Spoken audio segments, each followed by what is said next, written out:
fases.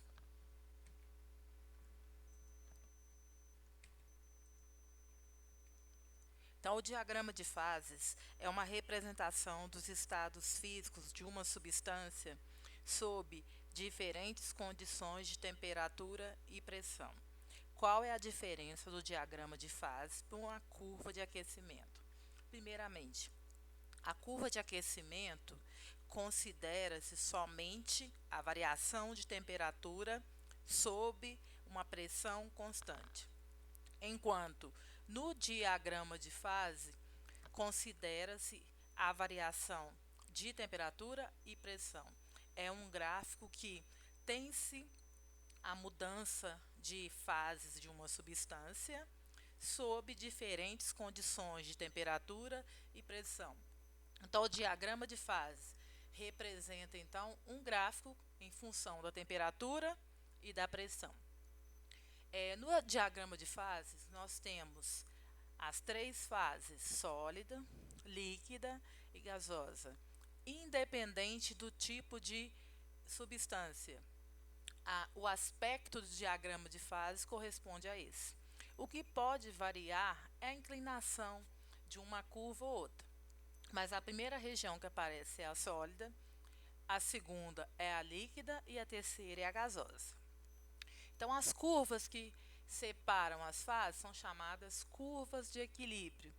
E essas curvas de equilíbrio mostram os valores de pressão e temperatura nas quais as fases coexistem em equilíbrio. Então, no diagrama de fases, no eixo Y, isso corresponde aos valores de pressão. No eixo X, temperatura.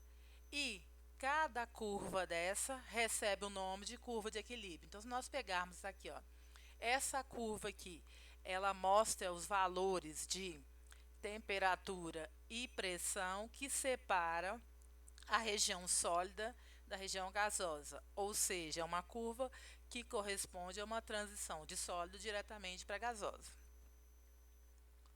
Além disso, no diagrama de fase, nós temos as curvas de equilíbrio, as três fases, sólida, líquida e gasosa, mas nós também temos dois pontos que vale a pena mencioná-los.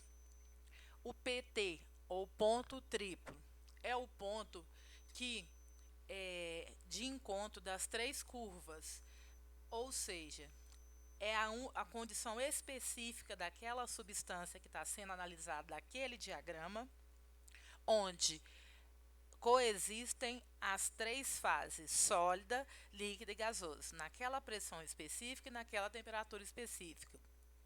O ponto crítico é um ponto de pressão e temperaturas que são chamados críticos, na qual, a partir desse ponto, a substância não pode mais existir como líquido.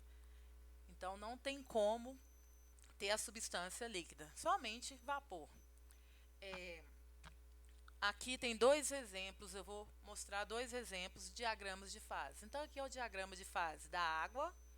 Então, aqui, olha, o ponto de encontro das três curvas, que está aqui como P3, é o ponto triplo.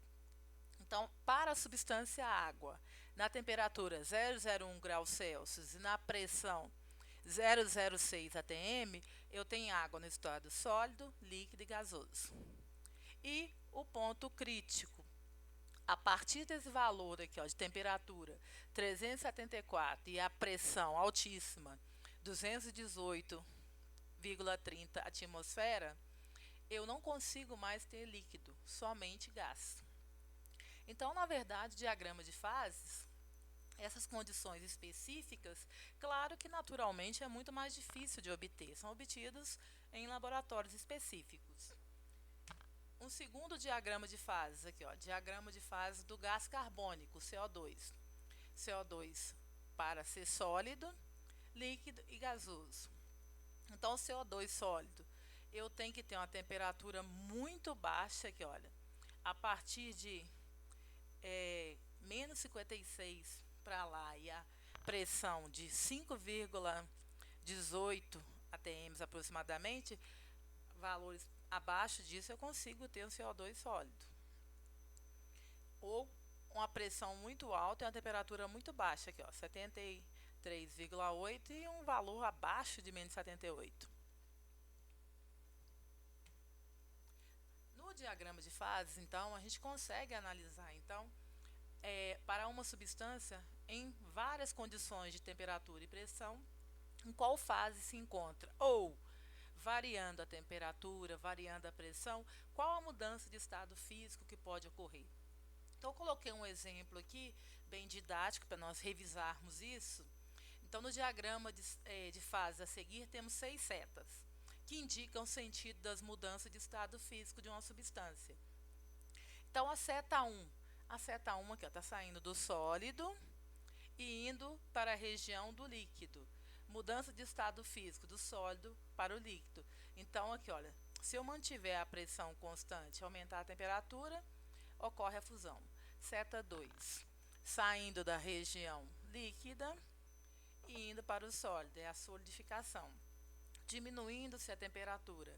A seta número 3, aqui, olha, do líquido para o gasoso, vaporização. E a seta 4 é o contrário, do gasoso para o líquido, condensação. E da região, que é do sólido, a seta 5. Se eu diminuir, então, a pressão, eu tenho, então, a sublimação. Se eu aumentar a pressão sob uma temperatura constante, tem-se a ressublimação. É o caso que ocorre, por exemplo, no gelo seco. Como que produz gelo seco? Aumenta-se a pressão, né?